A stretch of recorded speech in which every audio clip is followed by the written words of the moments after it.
How does a transformer work? Transformers are capable of receiving AC power at one voltage and delivering it at another voltage. In this article, we will go through the working and construction of a three-phase transformer by starting from its simplest form. We will also understand what is power transformer and how it is constructed. Why transformers are used? Transformers are ubiquitous devices. They are used to either step up the AC voltage or to step down it. But why should we do this voltage transformation? It is a science fact that a stepped up voltage is associated with reduced current. A reduced current leads to low ET current energy loss. In this way, transformers help achieve better transmission efficiency while transferring the power over longer distances. Transformers help in step up or step down the voltage. This is turn increases the transmission efficiency. After the electrical power has transmitted to the desired spot, the voltage can be reduced to the desired level using a step down transformer. The basic working principle. The basic working principle of a transformer is simply electromagnetic induction. According to this principle, a bearing magnetic flux associated with a loop will induce an electromotive force across it. Such a fluctuating magnetic field can easily be produced by a coil and an alternating EMF EP system. A current carrying conductor possesses a magnetic field around it. The magnetic field produced by a coil will be as shown in the first part of figure 2.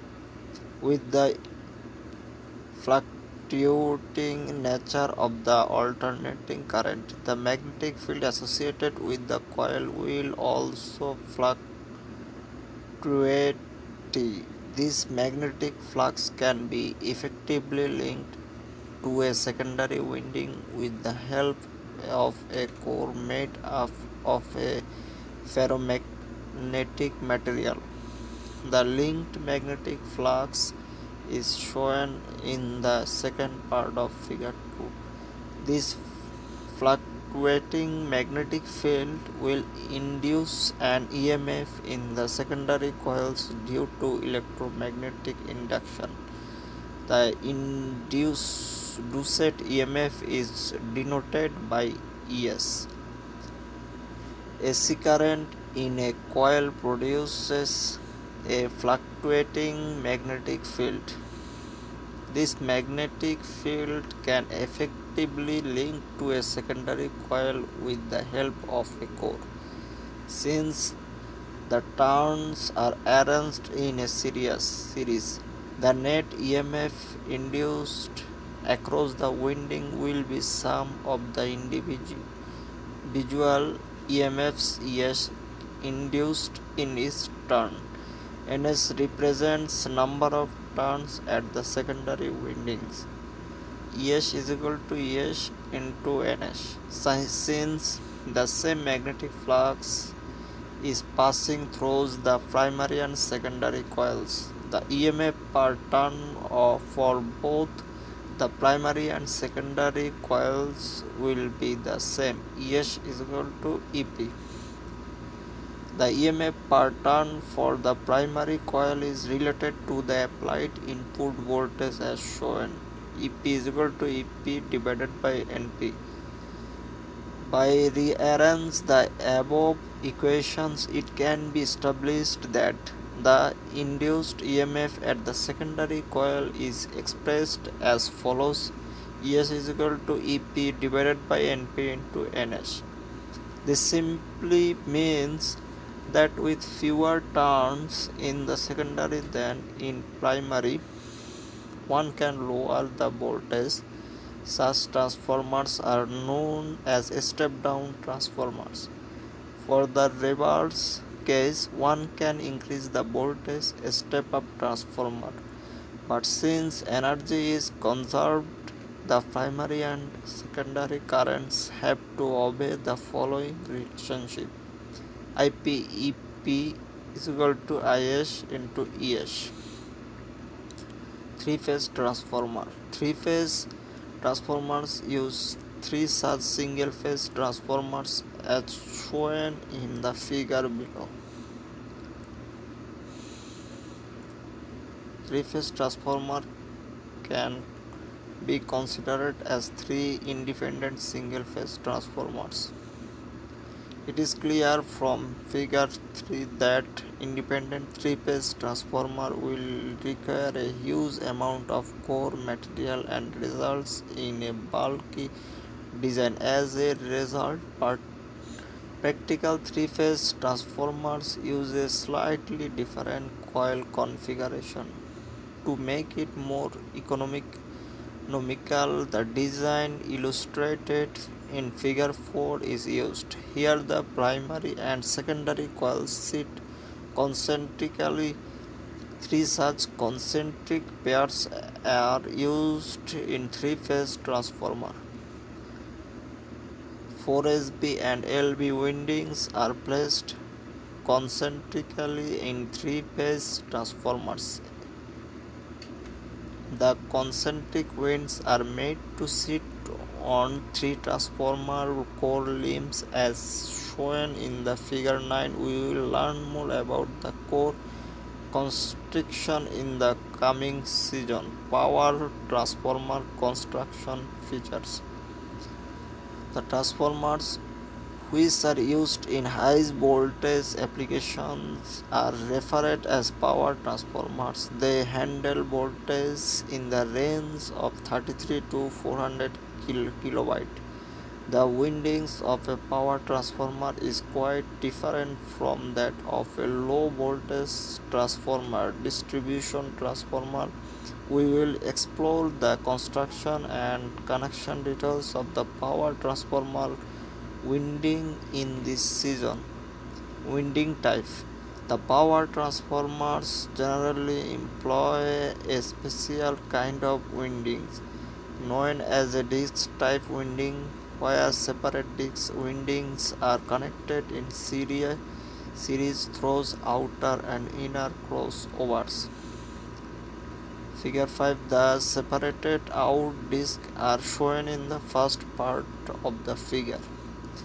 The way discs are connected together is shown in the second and third part of the figure.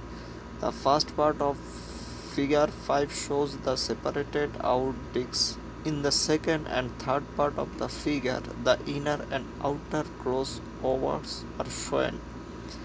Winding connection. The low voltage windings of a power transformer are connected in a delta configuration, and the high voltage windings are connected in a star configuration. The winding connections are shown in the figure 6 and figure 7 respectively. Figure 5. The low voltage winding is connected in a delta configuration. The delta connection in low voltage windings result in three terminals to connect the electrical power. This is marked as RY and B in the figure 6. Figure 7. The high voltage windings are connected in a star configuration.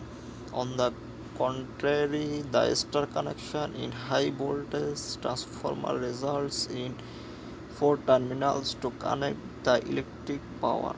This is marked as RYB and N in the figure 7. Thus, if you tap the electrical power between any pair of the phase wires and voltage further rises to √3 times. This voltage is known as line voltage. This also means that from a three-phase step-up transformer we can draw four output wires three-phase power wires and one neutral.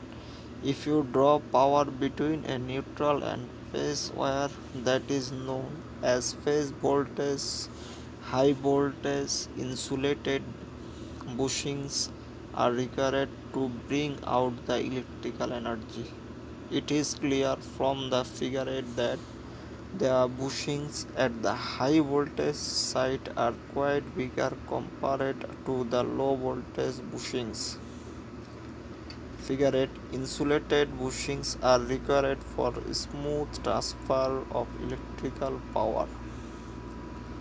The core construction. The core of the transformer is made of thin insulated steel laminations. Such steel laminations are stuck together as shown in the figure 9 to form three-phase limbs. The purpose of thin laminations is to reduce energy loss due to eddy current formation.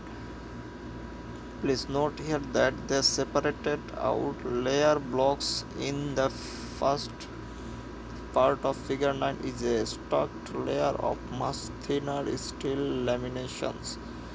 The thickness of each steel laminations varies from 0.25 to 0.5 millimeter.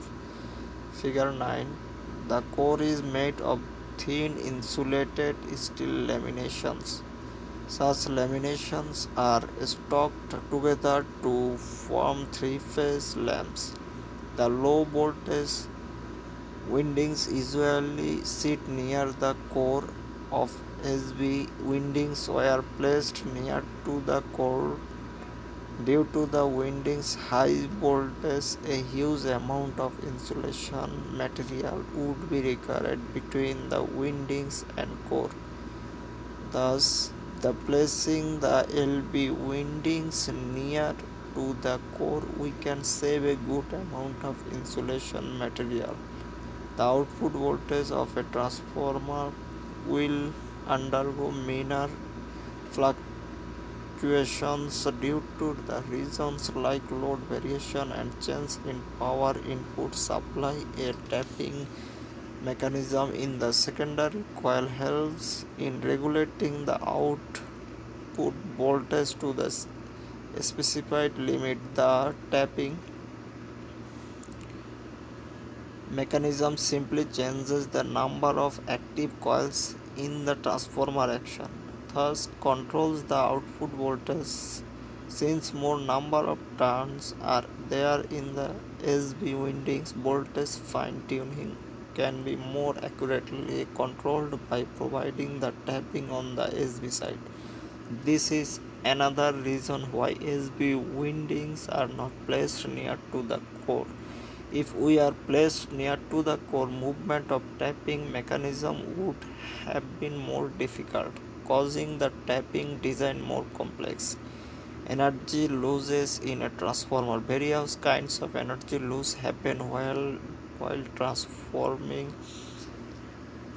power from the primary to secondary coil. Following are the major source of energy losses.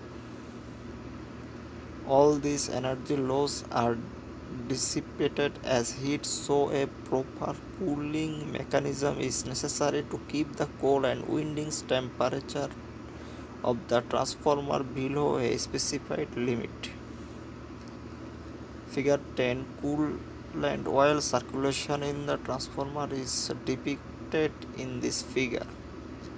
Usually the transformer is immersed in a cooling oil to dissipate the heat.